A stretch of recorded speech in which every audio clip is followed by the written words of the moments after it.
क्या आपने नेपाल के उस महल का नाम सुना है जहां दिन में सैलानी घूमते हैं लेकिन रात में सिर्फ चीखें और घुंघरियों की गूंज सुनाई देती है। कहा जाता है कि नेपाल का रानी महल ताजमहल की तरह प्रेम का प्रतीक है, लेकिन सच्चाई कहीं इससे ज्यादा डरावनी है। नेपाल की वादियों में जितनी खूबसूरत पर्वत श्रेणियां और नदियां बहती हैं, उतने ही रहस्यमय किस्से भी यहाँ के किलों और महलों में छिपे हुए हैं। ऐसा ही एक महल है रानी महल, जिसे आज भी नेपाल का ताजमहल कहा जाता है, लेकिन स्थानीय लोग इसे शापित हवेली मानते हैं क्योंकि यहाँ से आज भी अजीब चीखें और रोने की आवाजें सुनाई देती है।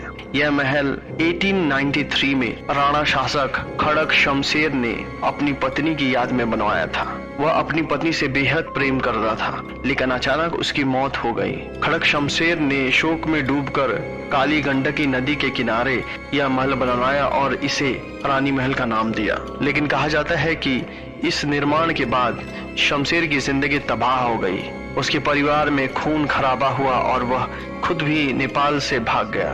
तभी से यह महल सुनसान पड़ा है। स्थानीय लोग दावा करते हैं कि रानी महल के खंडरों में आज भी रात के समय सफेद साड़ी पहनकर एक औरत की परछाई दिखाई देती है। वह औरत महल की छत पर जाकर रोती है और नदी की ओर हाथ फैलाती है।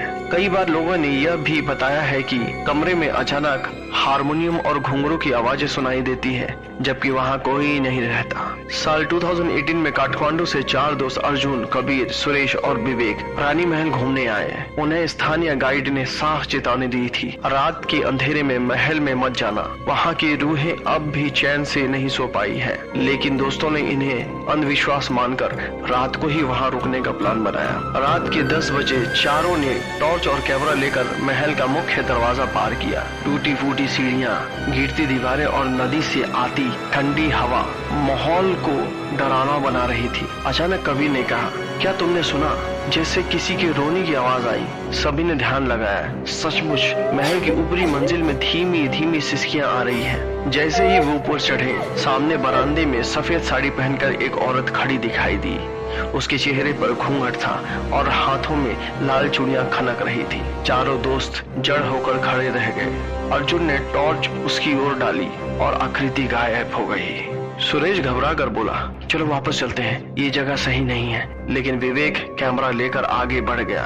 यार, ये तो जिंदगी का सबसे बड़ा फुटेज मिल गया। महल की पिछली ओर उन्हें एक कमरा मिला जिसकी दीवारों पर अजीब निशान बने थे।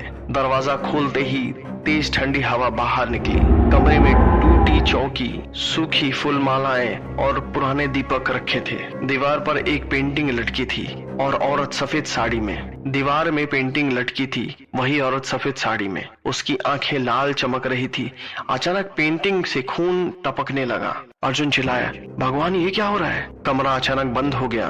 कैमरे बंद हो गए, टॉर्च बुझ गए। सिर्फ सिसकियां और घुंघरू की आवाज गूंज रही थी। फिर वही औरत उनके सामने प्रकट हुई, लंबी सफेद साड़ी में लिपटी, लाल आंखें, चेहरे पर पीड़ा। उसने करोड़ा आवाज में कहा, मुझे अधूरा छोड़ दिया गया, मेरा प्यार अधूरा रह गया। अब कोई भी इस महल से जिंदा नहीं जा पाएगा। अचानक सुरेश हवा में उड़कर दीवार में जा टकराया।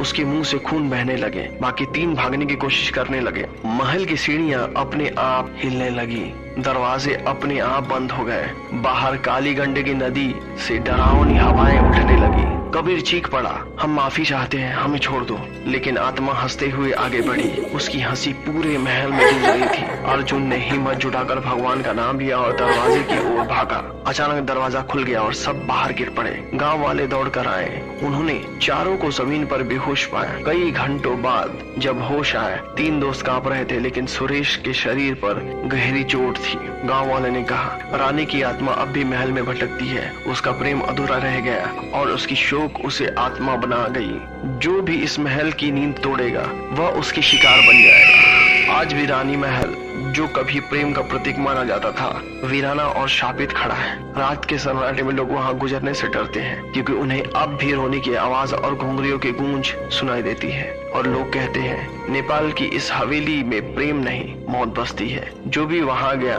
वो पहले जैसा बिल्कुल नहीं रहा। दोस्तों, हम हर हफ्ते बड़ी कड़ी मेहनत से आपके पास ये कहानियां लाते हैं। अगर आपको ये कहानियां पसंद आती है, प्लीज इसे लाइक, शेयर, सब्सक्राइब करना ना भूलें। आपका एक लाइक हमें बहुत मोटिवेट करता है। Thank you.